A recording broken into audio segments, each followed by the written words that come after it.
Okay.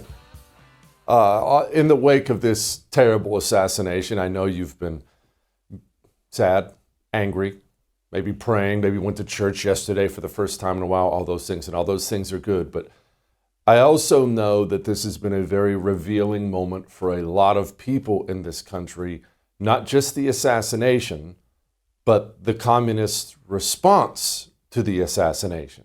It's been a very revealing moment. Maybe you're one of those people. Maybe over the past few days you've been looking around, maybe looking at social media, looking at these people celebrating the way they're celebrating, and you're thinking to yourself, oh my gosh, we're surrounded by monsters. This is from Tom Elliott at Gravian. We got Charlie in the neck, in the neck. We got Charlie in the neck. Charlie Kirk just got shot in the neck. Hey, ooh, ah, ooh. Charlie Kirk got shot and he's dead. Finally. Thank you. Can we keep this up? Charlie Kirk was a Nazi. He was a Nazi. And you know what kind of Nazi is the best Nazi? A dead one. Eye for an eye. I think the only thing that went wrong that day was that Trump wasn't standing behind him getting a secondhand bullet. You support Charlie Kirk being killed? Yes, I do. You support Charlie Kirk's shooter? Sure do. Charlie Kirk was a big advocate for the Second Amendment. It worked out well for him.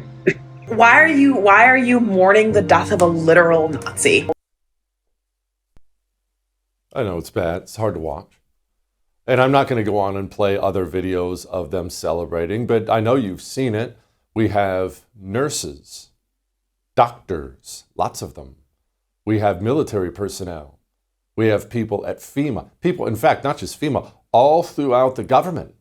People all across the country. This is not one case. It's not 20 cases. It's not 1,000 cases.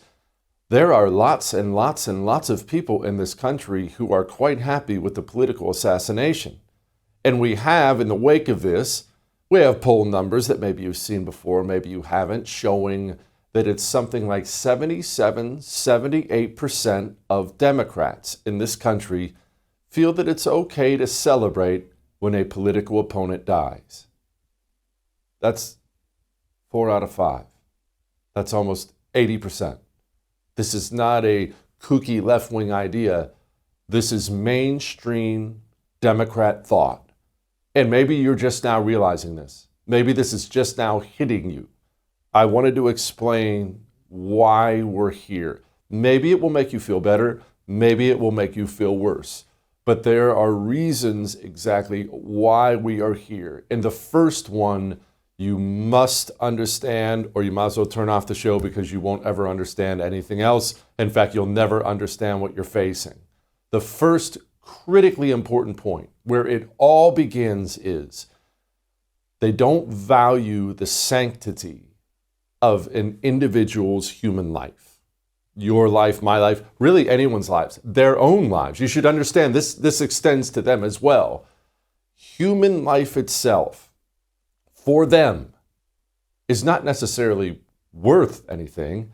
It's only worth what it contributes to the revolution. You see, if you ask me about a human being dying, even a bad person, someone I hate, someone on death row who killed kids, I'd be happy to pull the switch, don't get me wrong. I'd be supportive of that person being put down like the dog he is. But even pulling the switch, there would be some sorrow there. Because that's a God-created human being who is now no longer on this earth. That is my moral framework.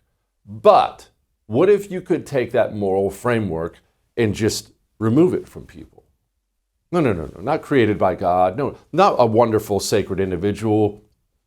Just a cog in the wheel. You're just skin, hair, teeth. You're just, well, here's what you are. You are useful to the revolution, or you're an enemy to the revolution. There's a reason these people even eat each other. Human life to them is simply not valuable. Now that's where you begin, and that is mainstream Democrat thought. That is where you begin.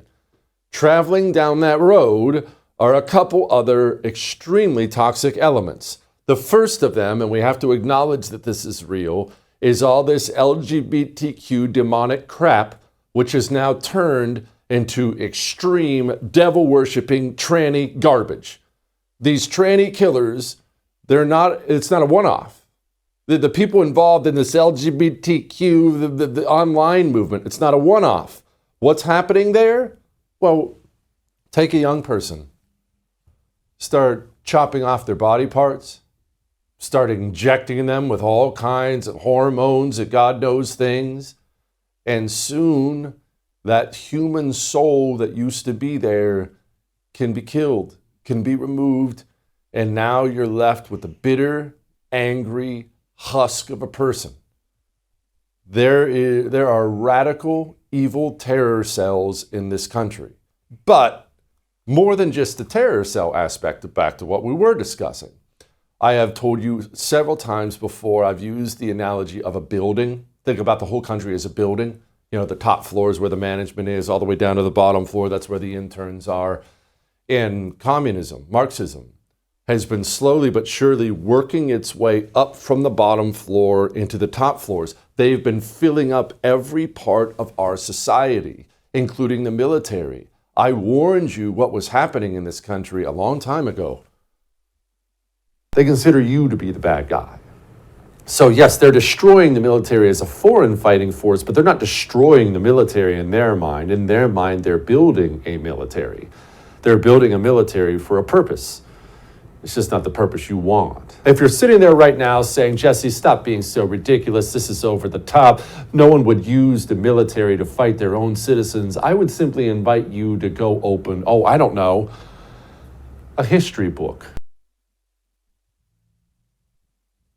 It's not just the military, it's the medical profession, it's the legal profession.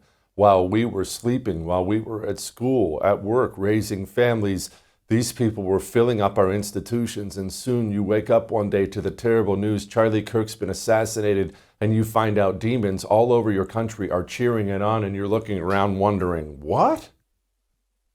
We allowed these people to move from the bottom floor into every single floor of our society. Now, consider this. You have a whole lot of people who don't value human life, people who are mentally broken, people who have infiltrated every aspect of our institutions.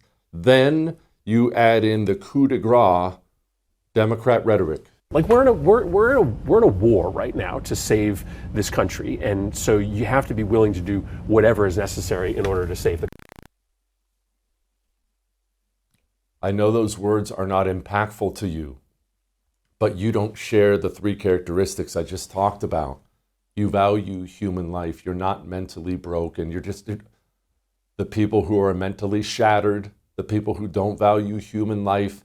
They hear Democrat after Democrat, media person after media person talk about we're at war with Hitler, Nazi Hitler, Nazi Hitler. And they hear orders, marching orders. And now this brings me to the people I despise the most. Republicans who are trying to fade the heat for the communists. Understand that Democrats are terrified right now. American communists are terrified right now. They are terrified because one of their pets took things too far, killed somebody who was beloved, and now the right is filled with a righteous anger, and we want communism snuffed out completely in this country, and the communists know it. They know that that was probably too far. Oopsie, we look bad. Everyone knows we're demons. Now is the time to purge them from our shores. And as per usual, that it is that exact moment you will find GOP elected leaders from almost always from blood red states who step up and try to fade the heat for them. It's time for unity, guys. It's just unthinkable that this is happening in the United States of America. And so the time for unity, the time for peace, it is now.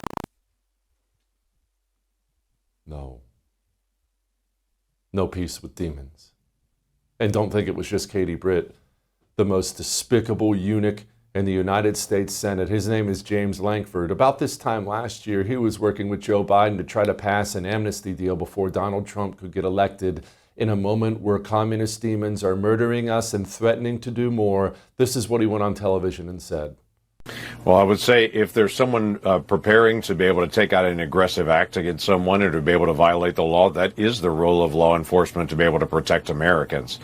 We need to be careful in how we talk about this, whether it is talking about white nationalists and preparing to be able to attack and to be able to carry an attack, or it is somebody like a Timothy McVeigh that hated the government intensely and in my state 30 years ago murdered 168 people in Oklahoma City, or whether it is a leftist group that is interested in actually attacking a pro-life center that we saw several years ago, or whether it's carrying out some other act of terrorism or trying to be able to intimidate people. We should have equal application of the law to saying if you're choosing to be able to carry out an aggressive, violent act, that should be something that we actually try to interdict anytime that we possibly can.